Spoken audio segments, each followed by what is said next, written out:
Good morning all of you बेटा। Last exercise है 5.4 complex number की लास्ट एक्सरसाइज 5.4। इसमें एक क्वाड्रेटिक इक्वेशन और भी है, लेकिन जो एक्सरसाइज 5.4 है उसमें हम जो कॉम्प्लेक्स नंबर हमने पढ़ा a plus out of b की फॉर्म। हमारा मेन क्या था अब तक जो हमने पढ़ा 5.3 एक्सरसाइज के अंदर कोई भी एक्सप्रेशन गिवन था जो आयोटा की फॉर्म में था उसे हमने a plus out of b की फॉर्म बनाया। तो एक्सरसाइज का 5.1 5.2 5.3 के अंदर हम सबसे पहले तो यही सीख रहे थे कि किसी कॉम्प्लेक्स नंबर को a plus out of b की फॉर्म में कैसे बनाया जाए। फिर उस पर जो हमने सीखा कि उसका रियल पार्ट क्या है, उसका इमेजिनरी पार्ट क्या है, ठीक है, उसका कॉन्जुगेट कैसे निकालें, उसका मॉडुलस कैसे निकालें, ये सब बातें हमने सीखी। तो हमने 5.3 एक्सरसाइज तक सीखी। इसके बाद जो हम टॉपिक समझने वाले हैं वो जो कॉम्प्लेक्स नंबर है जो हम अब तक पढ़ते हैं कि कॉम्प्लेक्स नंबर को एक्सप्रेस करना चाहिए a प्लस आयोटा b की फॉर्म। ठीक, तो जो a प्लस आयोटा b की फॉर्म में कॉम्प्लेक्स नंबर को एक्सप्रेस कर रहे थे अब उसका दूसरा फॉर्म हमारे सामने नजर आएगा जो 5.4 एक्सरसाइज में है। ठीक है, वो डिस्कस करते हैं। हम जानते हैं जेड एक कॉम्प्लेक्स नंबर है जो a प्लस आयोटा b की फॉर्म में नजर आता है।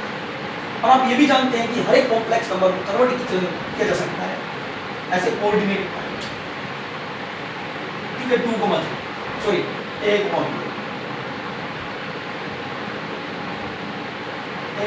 b, ये रियल पार्ट है, ये इमेजिनरी पार्ट भी है। इसको आप जानते हैं, ये पहला पॉइंट x एक्सिस पे होता है, दूसरा पॉइंट y एक्सिस पे होता है, ये ओरिजिन, ये x एक्सिस। मैं मान लेता हूं x का पॉइंट a यहां पर है, y का पॉइंट b यहां पर है। एक पॉइंट मुझे मिल जाएगा a, ठीक है। तो इसका मतलब कॉम्प्लेक्स नंबर क्या है? कॉम्प्लेक्स नंबर जस्ट एक कोऑर्डिनेट पॉइंट है, और जो कोऑर्डिनेट पॉइंट होता है उसकी लेंथ ब्रेड्थ और हाइट नहीं होती। तो इसका मतलब किसी भी कॉम्प्लेक्स नंबर की लेंथ ब्रेड्थ और हाइट नहीं होती और किसी भी दो कॉम्प्लेक्स नंबर को कंपेयर भी नहीं किया जा सकता। ठीक है, तो ये था अगर मैं इस पॉइंट जो आपके सामने आया कोऑर्डिनेट पॉइंट 1, अगर मैं इसको ओरिजिन से जोड़ दूं, ठीक है, ओरिजिन से जोड़ दूं, तो जो ये लेंथ है ओरिजिन से इस पॉइंट की जो डिस्टेंस है उसे z का मॉडुलस बोला करते हैं। मैं आपको modulus of A complex number की डेफिनेशन में पहले समझा चुका हूं। तो एक कॉम्प्लेक्स नंबर कोऑर्डिनेट पॉइंट को रिप्रेजेंट करता है और जो कोऑर्डिनेट पॉइंट की ओरिजिन से जो डिस्टेंस होती है that is the modulus of this complex number. अच्छा, तो कैसे निकालते हैं? इस ओरिजिन को हम यहां से परपेंडिकुलर ड्रॉ करेंगे, जो a पॉइंट पे जाके मिलेगा ये 90 डिग्री एंगल बनाएगा। ये जो डिस्टेंस है इसको नाम दे सकता हूं a पॉइंट, इसको नाम दे सकते हो b पॉइंट। ये जो डिस्टेंस है a को रिप्रेजेंट कर रहा है, ये जो डिस्टेंस है b के बराबर है लेकिन ये लाइन इसके parallel, so this is also equal to b। ठीक है, ये भी हो गया। ये a लेंथ है, ये क्या है? b लेंथ है। अगर हम पाइथागोरस थ्योरम लगाएं तो पाइथागोरस थ्योरम कहती है कि आप OB का square that is equal to OA का स्क्वायर प्लस और AB का स्क्वायर, पाइथागोरस थ्योरम। लेकिन OB का square is equal to A का स्क्वायर प्लस B का स्क्वायर। ये OA की वैल्यू A के बराबर है, AB की वैल्यू B के बराबर है। यहां पर वैल्यू पुट करते हैं तो OA बराबर square root of A square plus B square. तो आप चेक करें OB किसके बराबर है? OB की लेंथ क्या है? Under root of A square plus B square. ठीक है, और आप जानते हो अगर मैं z का मैग्नीट्यूड मैंने आपको बताया था कैसे निकालना बताया था।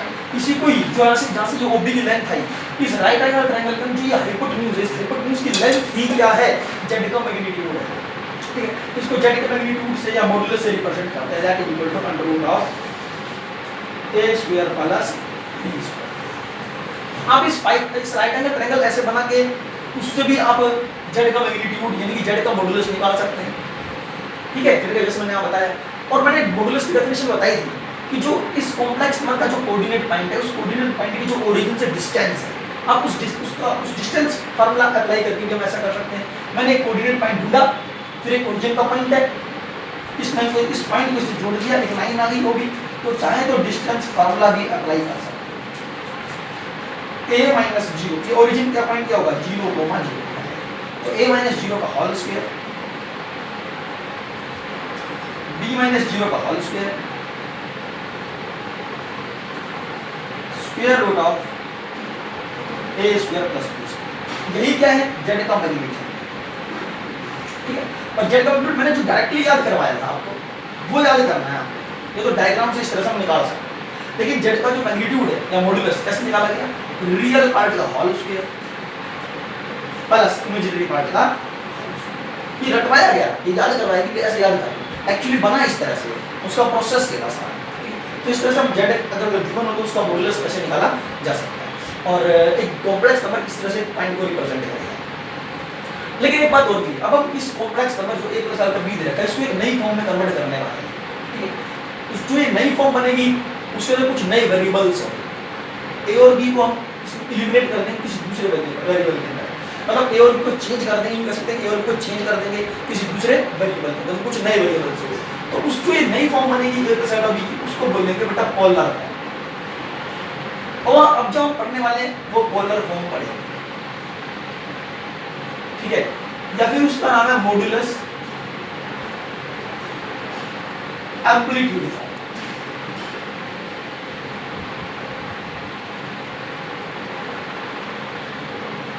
मॉडुलस एम्पलीट्यूड फॉर्म क्या बोलेंगे इसको?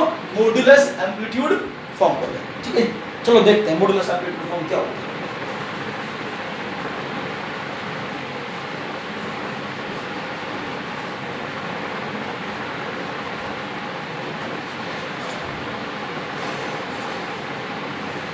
हाँ जी, हमारा मैंने पोलर फॉर्म निकाला या मॉडुलस एम्पलीट्यूड फॉर्म, ठीक है।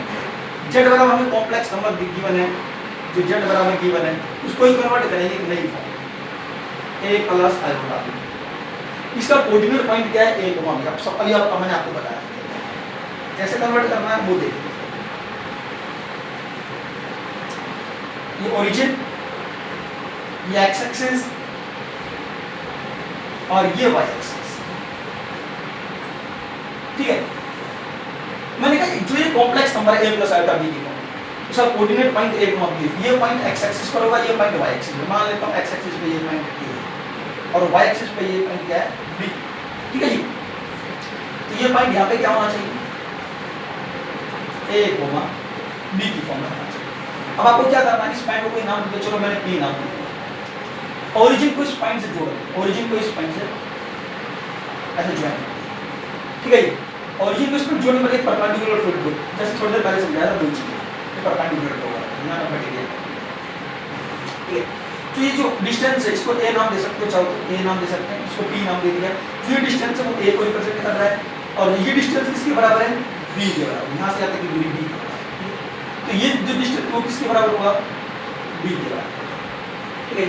और पाइथागोरस थ्योरम से मैं OP की वैल्यू निकाल सकता हूं, that OP is equal to OP का स्क्वायर इक्वल टू, इसको OA कहना, OA का स्क्वायर, OA का स्क्वायर, ये रहा AP का स्क्वायर, ठीक है। तो OP का square that is equal to A का स्क्वायर, AP का square that is equal to B। Then what is OP? OP is equal to square root of A square plus B। OP का है that OP, ठीक है, इसको OP बोला है और OP की लेंथ है √a² + b²। लेकिन z = a + अल्फा b जो गिवन है उसके अंदर अगर मैं z का मैग्नीट्यूड निकालूं बेटा, क्या निकालूं मैं इसके अंदर? z का मैग्नीट्यूड निकालूं जस्ट, तो वो टेक्निक भी क्या थी? √of रियल पार्ट का स्क्वायर प्लस इमेजिनरी पार्ट का स्क्वायर। मेरा कहने का मतलब है मैंने इस डायग्राम की हेल्प से जो OP निकाला और जो मैं इस z जो कॉम्प्लेक्स नंबर दे रखा, जो मैंने आपको फार्मूला याद करवा रखा है कि रियल पार्ट का स्क्वायर प्लस इमेजिनरी पार्ट का स्क्वायर दोनों एक ही बात है, दोनों एक ही बात है, दोनों से एक ही जैसा रिजल्ट निकलेगा। तो कहने का मतलब है जो z बराबर a + अल्फा b दे रखा हो उसका जो मैग्नीट्यूड है, उसका जो मॉडुलस है वो OP लेंथ है। ये OP लेंथ क्या है? z का मैग्नीट्यूड को रिप्रेजेंट करती है। तो चाहे तो आप इसको नाम दे सकते हो z का मैग्नीट्यूड, ठीक है। इस OP की लेंथ कितनी है? z का, that is also this OP and this z of magnitude are same, ये दोनों सेम। अब बेटा मैं यहाँ जो समझाने जा रहा हूँ उसको ध्यान देना। आपने एक कोऑर्डिनेट पॉइंट ढूंढा a, b ढूंढ लिया था, एक कोऑर्डिनेट पॉइंट ढूंढा a, b, x का पॉइंट a था, y एक्सिस के ऊपर b पॉइंट था, पॉइंट मिल गया, ज्वाइन कर दिया, 90 डिग्री ड्रॉ किया, परपेंडिकुलर ड्रॉ किया, इस पॉइंट को ओरिजिन जोड़ देते, राइट एंगल ट्रायंगल बना लिया, इतना काम आपने कर लिया। ये लेंथ a है, ये लेंथ b है, पाइथागोरस थ्योरम से z का मैग्नीट्यूड रिप्रेजेंट हो रहा है, ठीक है, जिसे हम OP से रिप्रेजेंट कर रहे हैं। OP की वैल्यू कैसे निकालें वो भी आपको पता है। ये OP डिनोट करता है मैग्नीट्यूड ऑफ z या मॉडुलस ऑफ z, ठीक है। अच्छा लेकिन क्या होता है कि इस लाइन है इस x एक्सिस के साथ एक एंगल बनाती है इस डायरेक्शन, उसको नाम दे रखा मैंने थीटा। ध्यान देना, जो ये स्ट्रेट लाइन है OP straight line x axis से एक एंगल बनाती है थीटा, ठीक है, तो मैंने इसको नाम दिया थीटा। अब थीटा थीटा क्या है? थीटा कोई एंगल है जो ये ओपी लाइन एक्स एक्सिस के साथ बनाती है, ठीक है। इन एंटी क्लॉकवाइज डायरेक्शन में बना सकते हैं, क्लॉकवाइज में बना सकते हैं। तो अब मुझे क्या करना है, यहाँ पे दो वेरिएबल बन गए, एक तो थीटा और दूसरा जेड का मैग्नीट्यूड। इस जेड के मैग्नीट्यूड को आप आर के नाम से भी रिप्रेजेंट कर सकते हैं, इसको आर भी कह सकते हैं। फिलहाल मैं इसको आर बोलूंगा, ठीक है। क्या बोलेंगे? जेड के मैग्नीट्यूड को आर, जेड का मैग्नीट्यूड को नाम दे दिया बेटा, आर दे दिया। That is equal to √ of a square plus b square, ठीक है। अब हम क्या करते हैं, हम यूज करते हैं पंडित बद्री प्रसाद हरा रूल। चलो देखते हैं इस डायग्राम की तरफ ध्यान दो, एंगल थीटा है। मैं क्या करना चाहता हूँ, यहाँ पे a और b को इलिमिनेट करना चाहता हूँ, a और b को इलिमिनेट करना चाहता हूँ, उसे किसी दूसरे रिजल्ट में कन्वर्ट करना चाहता हूँ। तो मैंने क्या करा, ये मुझे पता है a है, ये b, और a और b को इलिमिनेट करना, और इलिमिनेट किस में करना है, किस नए वेरिएबल में चेंज करना है। वो वेरिएबल है थीटा और r। यहाँ पे ना दो वेरिएबल आ गया, दो वेरिएबल यहाँ पर है, एक थीटा और दूसरा क्या है r। पहले कौन से वेरिएबल थे? a और b। एक्चुअली फिलहाल यहाँ पे माना गया कि a और b दो वेरिएबल है, क्योंकि बेटा मुझे a की वैल्यू नहीं पता, मुझे b की वैल्यू नहीं पता, so a and b are variables, ठीक है। तो a और b को r और थीटा नए वेरिएबल कौन से हैं, r और थीटा, उसमें कन्वर्ट करना चाहते हैं। उसके लिए हम पंडित बद्री प्रसाद हर बोले को इस्तेमाल करेंगे, देखते हैं। तो उसके लिए हम क्या करते हैं, a अपन में क्या, इसके अपन में क्या ले रहा हूँ r, क्योंकि मैं तुमसे पहले कहते चला मुझे a और b की वैल्यू फाइंड आउट करनी है। a और b की वैल्यू निकालते हैं, और a और b की वैल्यू किस फॉर्म में निकालनी है, r और थीटा की फॉर्म में निकालनी है, ठीक है। नए वेरिएबल कौन है, r और थीटा है, ठीक है। तो a अपन में r, तो a के अपन क्या लिख दिया, r लिखना है। a के अपन b नहीं लिख सकता, क्योंकि मुझे a और b दोनों को चेंज करना है, और a को कुछ किस में कन्वर्ट करना है, r और थीटा में, और b को किस में कन्वर्ट करना है, r और थीटा में, नए वेरिएबल। तो a अपन में r, तो पंडित बद्री प्रसाद हर बोले, पंडित बद्री प्रसाद हर बोले। अगर थीटा के सामने यूज करें तो ये परपेंडिकुलर है, ये क्या परपेंडिकुलर, ये बेस, ये हाइपोटेन्यूज। तो a अपन में r, तो बेस अपन में हाइपोटेन्यूज, बेस अपन में hypotenuse, that is equal to base upon में हाइपोटेन्यूज क्या होता है, cos, cos एंगल क्या आएगा, थीटा, क्योंकि जो थीटा यूज करते हैं उसके सामने वाला परपेंडिकुलर होता है, दैट इज परपेंडिकुलर।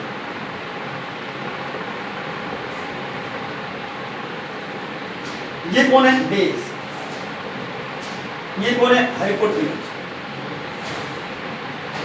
ठीक है। तो theta is perpendicular to base upon में हाइपोटेन्यूज, बेस अपन में cos, cos ऑफ थीटा, ठीक है। तो यहां से a बाई r किसके बराबर आ गया, cos ऑफ थीटा। तो यहां से a की वैल्यू निकाल लो, r इनटू में cos ऑफ, तो मैंने a को किस में कन्वर्ट कर दिया, r और थीटा में कन्वर्ट कर दिया। इसी तरह से b निकालना चाहूंगा, b अपन में r, एंगल के सामने कौन है, परपेंडिकुलर, परपेंडिकुलर अपन में हाइपोटेन्यूज, परपेंडिकुलर अपन में हाइपोटेन्यूज। तो परपेंडिकुलर अपन में हाइपोटेन्यूज क्या होगा, परपेंडिकुलर अपन में हाइपोटेन्यूज sin ऑफ थीटा, ठीक है ना। इसके एंगल के सामने वाला परपेंडिकुलर होता है, तो ये परपेंडिकुलर है, तो ये हाइपोटेन्यूज है, परपेंडिकुलर अपन b बाई r, परपेंडिकुलर अपन hypotenuse, that is equal to sin of theta. तो sin ऑफ थीटा तो b इक्वल टू क्या आएगा, r sin ऑफ। मुझे a पता है, मुझे b पता है, ये नंबर 1 इक्वेशन, ये नंबर 2 इक्वेशन। a और b की वैल्यू उठा लो फ्रॉम फर्स्ट एंड सेकंड से और पुट कर दो इन a प्लस r का b, z इक्वल टू, बेटा a की वैल्यू डाल दे क्या, r cos ऑफ थीटा,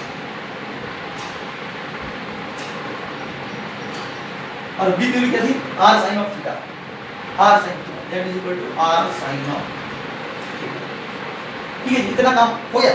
तो हमने a और b को किस में कन्वर्ट कर दिया, r sin ऑफ थीटा, यानी कि r में और थीटा में कन्वर्ट कर दिया। दोनों में से r को कॉमन निकाल दो, r अंदर बनेगा cos of theta plus iota sin of theta, that is the polar form, this is the polar form. अब याद कर लो बेटा, r बराबर z बराबर r इंटू में cos of theta plus iota sin of theta, that is the polar form. ये जो आई है ये पोलर फॉर्म है। यहाँ पे r कौन है, r z का मैग्नीट्यूड है, नाम दे रखा है r किसके बराबर है, z के मैग्नीट्यूड के बराबर है, ठीक है। इसको क्या करेंगे, मॉडुलस बोलेंगे। और ये थीटा कौन है, थीटा बेटा जो यहाँ एंगल बनेगा, जो ये स्ट्रेट लाइन x एक्सिस का जो एंगल बना रही है दैट इज थीटा। इस थीटा को बोलेंगे यहाँ पे लिखा है एम्पलीट्यूड। मॉडुलस कौन है, मॉडुलस मतलब z का मैग्नीट्यूड, मॉडुलस कौन है, z का, जिसको हम r से रिप्रेजेंट कर रहे हैं, ठीक है। और एम्पलीट्यूड कौन है, एम्पलीट्यूड थीटा की वैल्यू, जो भी थीटा की वैल्यू बनेगी यहाँ पर, जो भी थीटा की वैल्यू यहाँ बनेगी दैट इज कॉल्ड एम्पलीट्यूड, या फिर इसे बोलते हैं आर्ग्यूमेंट।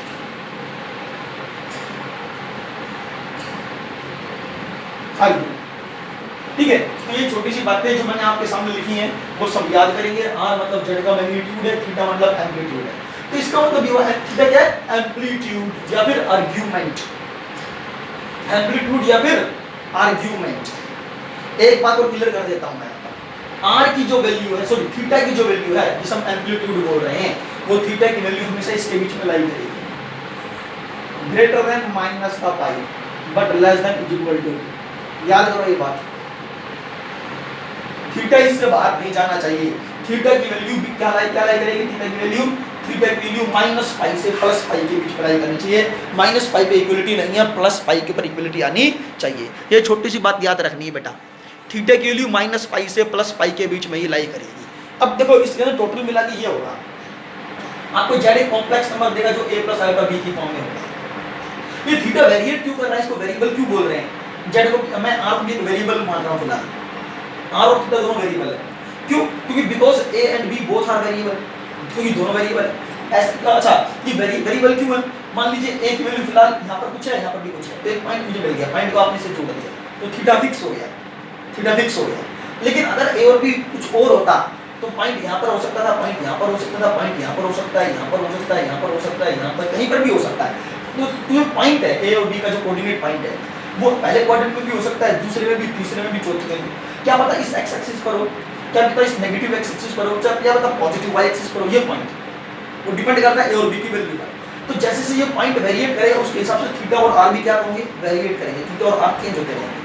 तो इसलिए मैं कह रहा हूँ कि इस केस में अभी फिलहाल a और b अगर एक वेरिएबल है, वेरिएट कर रहे हैं क्योंकि वो, तो उसके हिसाब से थीटा और r भी अपने आप को वेरिएट कर रहे हैं। ठीक है, तो थीटा और r किस पर डिपेंड करते हैं, a और b के ऊपर डिपेंड करते हैं। इसलिए यहाँ पर थीटा और r दो वेरिएबल की तरह बिहेव कर रहा है।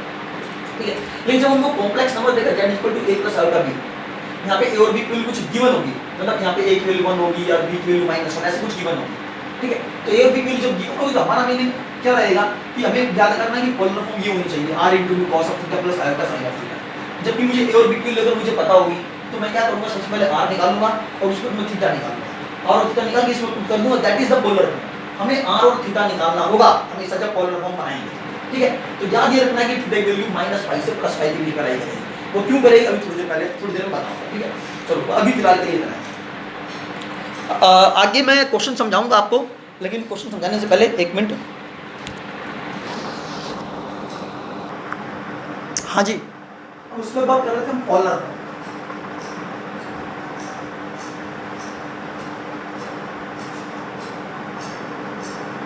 या फिर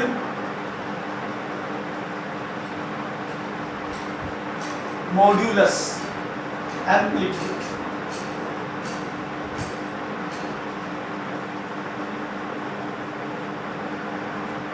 एम्पलीट्यूड को आर्ग्यूमेंट भी बोलते हैं। ठीक है, मैंने z बराबर लिखा,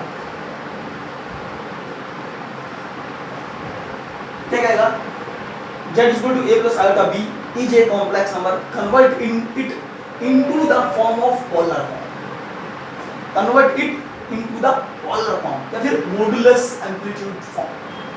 ठीक है, तो आपको क्या करना है, सीधा इसको सीधा लिख देना, जो a प्लस अल्फा b है इसको सीधा किसके बराबर लिख देना, r इनटू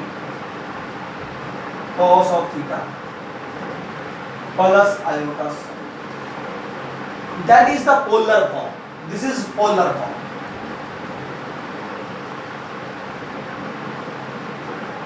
मैंने अभी थोड़ी देर पहले समझाया कि पोलर फॉर्म बनी कैसे, ये समझा चुका हूं। ठीक है, या इसे क्या कहेंगे, पोलर फॉर्म या फिर दोनों में से किसी भी नाम से आ सकती है, मॉड्यूलस एम्पलीट्यूड फॉर्म। इसमें आप जानते हैं आपने क्या करा था, जो ये a प्लस अल्फा b किस कोऑर्डिनेट पॉइंट को रिप्रेजेंट करता है, a को। ठीक है, ये ओरिजिन, ये x एक्सिस पे a गया था, y एक्सिस पे b थे, पॉइंट मिला। ठीक है, आपने क्या किया, इसको डायरेक्टली ओरिजिन से जोड़ दिया। ठीक है, इससे परपेंडिकुलर ड्रॉ कर, ये a पॉइंट। ठीक है, ये a लेंथ है, ये लेंथ b को रिप्रेजेंट करता है। आप जानते हैं इसको r नाम दिया गया है, जहां पर r की वैल्यू किसके बराबर थी, √(a² + b²। यहाँ पे r बराबर z का मैग्नीट्यूड के बराबर है, ठीक है। r किसके बराबर था, z के मैग्नीट्यूड के बराबर था। ये बात मैं आपको पहले समझा चुका हूं। फिर मैंने कहा कि एक जो लाइन है ओपी लाइन, जो ये ओपी लाइन है, ये लाइन इस एक्स एक्सिस के साथ, इस एक्स एक्सिस के साथ, एक्स एक्सिस के साथ ये स्ट्रेट लाइन एक एंगल बनाएगी जिसको नाम दिया गया थीटा। ये लाइन एक्स एक्सिस एक एंगल थीटा बनाएगी। This theta always lie between -π से +π के बीच में लाई करना चाहिए। ये बात ध्यान रखना। आपको भी कैसे, मैं बताता हूँ कैसे लाई करेगा -π से π +π। -π का मतलब -180 डिग्री से तो बड़ा, लेकिन less than equal to 180 degree होना चाहिए, इसके बीच में लाई करेगा। देखो क्यों, जो यहाँ पर आपको a + आल्फा b की फॉर्म देगा, वहां से कोऑर्डिनेट पॉइंट निकलेगा। तो जो ये कोऑर्डिनेट पॉइंट है ये कहां पे जा सकता है, या तो इस क्वाड्रेंट में आएगा ये कोऑर्डिनेट पॉइंट, या इस क्वाड्रेंट में आएगा ये कोऑर्डिनेट पॉइंट, ठीक है, या फिर इस क्वाड्रेंट में आएगा या फिर इस क्वाड्रेंट में आएगा। अगर कोई पॉइंट इस क्वाड्रेंट में आता है तो ये एंगल 0 से लेके 90 डिग्री के बीच में लाई करना चाहिए, 0 से 90 डिग्री। बेटा अगर पॉइंट इस पूरे एरिया में कहीं पर भी आ जाता है तो इसके अंदर थीटा की वैल्यू क्या बनेगी, 0 से 90 डिग्री। अगर मैं इसको ऐसे जोड़ दूं, ऐसे इस पॉइंट को, ये पॉइंट आएगा, कोऑर्डिनेट पॉइंट मुझे मिलेगा, मैंने मान लिया फर्स्ट क्वाड्रेंट में, तो इस पॉइंट को मैंने ओरिजिन से जोड़ दिया, तो ये कितना एंगल बनाएगा, थीटा एंगल बनाएगा। तो थीटा की वैल्यू क्या आई, 0 से 90 डिग्री के बीच में। अगर पॉइंट यहाँ पर आता है या यहाँ पर आ जाए या यहाँ पर आ जाए, कहीं पर भी ये पॉइंट आए, इसको फिर आप ऐसे जोड़ोगे, फिर ये कुछ एंगल बनाएगा। पूरा एंगल किसकी अप्लाई करेगा, 90 डिग्री से 180 डिग्री। किसकी अप्लाई कर रहा है, 90 से, ये अगर पॉइंट सेकंड क्वाड्रेंट में आता है तो ये 90 डिग्री, ये 180 डिग्री, तो ये 90 से 180 की अप्लाई करना चाहिए। इसलिए ये 0 से 90, ये 0 से 90, ये 90 से 180, तो पूरा क्वाड्रेंट क्या हुआ, 0 से लेकर 180 डिग्री, 0 से 180 डिग्री। इसलिए 0 से 180 डिग्री तो इस बीच में आ जाएगा, 0 से 180 डिग्री इस बीच में आ जाएगा। अब 0 से -180 डिग्री और बच रहा है, ये क्या है, ये 0 डिग्री, ये प्लस का 180 डिग्री, ये माइनस का 180 डिग्री। तो 0 से 180 डिग्री किसमें काउंट हो गया, इस पूरे के अंदर 0 से 180 डिग्री काउंट हो गया। पॉइंट फर्स्ट क्वाड्रेंट में बनेगा, पॉइंट सेकंड क्वाड्रेंट में बनेगा, तो 0 से 180 डिग्री कंप्लीट हो गया। लेकिन अगर पॉइंट यहाँ पर आया इस फर्स्ट क्वाड्रेंट में, तो फिर लाइन ऐसे चलेगी इस डायरेक्शन में। मान लो इस पॉइंट यहाँ पे आया, जो भी पॉइंट है, एक भी कोऑर्डिनेट पॉइंट है, वो मान लेते हैं यहाँ पर आया, ठीक है, इसको ओरिजिन जोड़ दिया, ये एंगल थीटा फिर बनेगा यहाँ पर, ये एंगल थीटा। लेकिन अब की बात क्लॉकवाइज डायरेक्शन में बनेगा, और ये जो डायरेक्शन है ऐसे चलेगी, ऐसे चलेगी क्लॉकवाइज, ठीक है, ऐसे चलेगी क्लॉकवाइज चलेगी। ये 0 डिग्री को रिप्रेजेंट करेगा, ये 0 डिग्री। तो ये कितने डिग्री को रिप्रेजेंट करना होगा, -90 डिग्री। तो यहाँ से यहाँ तक का क्वाड्रेंट क्या होगा, -9, ये क्वाड्रेंट क्या होगा, यहाँ से यहाँ तक का पूरा क्वाड्रेंट -90 डिग्री से लेकर 0 डिग्री, -90 डिग्री से लेकर 0 डिग्री। अगर पॉइंट यहाँ पर हुआ तो मान लो पॉइंट यहाँ पर हो जाता है, चलो यहाँ ले ये हुआ, तो फिर और आगे बढ़ गए, इस डायरेक्शन में बढ़ गए, ये -90, तो ये -180 degree, 0 degree, -90 degree, 190 degree, clockwise इसलिए नेगेटिव है तो एंगल, ये 90 से 180, -90 से -180, तो ये क्लॉकवाइज है। तो इसमें थीटा किसमें बिलोंग करेगा, -90 से माइनस का 180, माइनस का इस वाले क्वाड्रेंट में माइनस का 180 डिग्री थीटा की value, but less than equal to minus का 90 डिग्री। तो इसलिए यहाँ से ये 0 से -180 हो गया, 0 से -180 हो गया, तो इसलिए 0 से -180 इसके बीच में आ जाएगा ये पूरा क्वाड्रेंट। इसमें कौन कौन से क्वाड्रेंट इंक्लूड है, फर्स्ट एंड सेकंड, और इसमें कौन से क्वाड्रेंट इंक्लूड है, थर्ड एंड फोर्थ, ये होगा, ठीक है। लेकिन -180 पे इक्वलिटी नहीं लेनी, थीटा की वैल्यू है -180 पे इक्वलिटी नहीं लेनी, +180 पे इक्वलिटी लेनी, क्योंकि अगर पॉइंट यहाँ पर आ गया, अगर पॉइंट यहाँ पर आ गया, कहाँ पर, एक्स एक्सिस के नेगेटिव डायरेक्शन में आ गया, तो ये पूरा एंगल 180 बनाएगा। अगर लेकिन कोई बच्चा यू चलना चाहे तो माइनस का 180 बनाएगा। मेरा कहने का मतलब है कि अगर पॉइंट कहां पर आ गया, इस पर आ गया पॉइंट, ये पी पॉइंट यहां पर आ गया, ये वाई एक्सिस है, ये एक्स एक्सिस है। अगर पॉइंट यहां पर आ गया तो एंगल ये पूरा बनेगा कितने डिग्री का, 180 डिग्री का। लेकिन कोई बच्चा ऐसे भी चल सकता है, ये पूरा एंगल बनेगा माइनस का 180 डिग्री का, ठीक है, और ये पूरा प्लस का 180 डिग्री का, ये पूरा एंगल, ठीक है। तो पॉइंट यहाँ पर दो आंसर आ गए, थीटा की वैल्यू प्लस का 180 भी हो सकती है या माइनस का 180 भी हो सकती है, समझ पा रहे हो? तो इसलिए इस कंफ्यूजन को दूर करने के लिए कि किसी बच्चे के दो सेम आंसर नहीं आने चाहिए, 180 भी आ सकता है, माइनस 180 भी आ सकता है। शायद ये रीजन हो सकता है कि इन्होंने इक्वलिटी किसी एक पर लेनी थी तो चूज किसको कर लिया, 180 को चूज कर लिया। किसी बुक के अंदर यहाँ पर भी इक्वलिटी दे रखी है, लेकिन मैंने यहाँ से हटा दी इक्वलिटी।